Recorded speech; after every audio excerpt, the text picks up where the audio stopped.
तो सनामते को जोहार गया अंटे वीडियो तो कुछ सगुन दाराम तबे गाते को अबू माने अबू संताली इंटरेस्टिंग रे तिना हीरो मेना को सिफाले पूनम जो तखन उनको जो को फेल जबाइना मिटे अबू तला रे मिटे नवा हीरोइन इगु गादना हीरोइन दो बा मिटे गिदरा लेका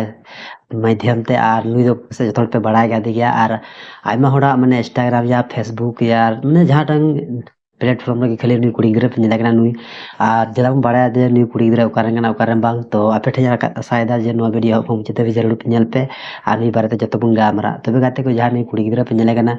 नुई दो दुमका रिया मिटे एसपी कॉलेज माने एसपी कॉलेज में बस जतो पे बड़ाय गया एसपी कॉलेज सामने रे मिटन टंडी मिना पीजी ग्राउंड तो ओंडे की माने मिटन गेम होई लेना जहां दो होला मंदेर माने अगस्त रे माने 19 20 21 अगस्त फाइनल हुईना तो उना फाइनल माह रे नुई बिटी गिदरा तो माने ढांस लगी को अगुल दिया तो ढांस लगी माने आर नुई कुड़ी गिदरा अडी जस्ती ढांस केदा से अडी मोच ढांस केदा तो तिना ओंडे कैमरामैन को थेकना तो जतो उनको कैमरा माने को फोकस के दिए को अडी जस्ती आर माने यार ची हिल कांदेना से उनु मोच ढांस देना तो जतो को ते अडी मोच को माने को नुई को फोकस के दिया फोकस कते नुका वायरल ना जेबे ओको वो मेन दरे के वाला नुई इन बजाड़ा का से बई लाइक का दे जतो गे माने अडी खुशी से अडी मोच या नुई माने जतो गे अडी मोच डांस को से नेल हो चिला नेल कोना अडी मोच ताड़ाम हो से अडी जस्ती वायरल कोना तो बड़ाई बुन गाते को नुई उकारन कना तो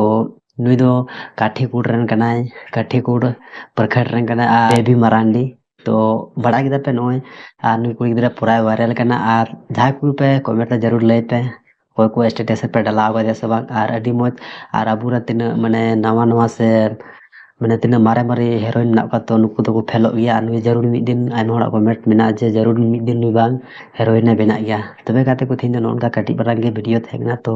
जिनका कुछ खान पे लाइक तो कमेंट पे आर हेमा तबे आरो मुझे पमा अगले वीडियो रमा तबे इसे जोहार।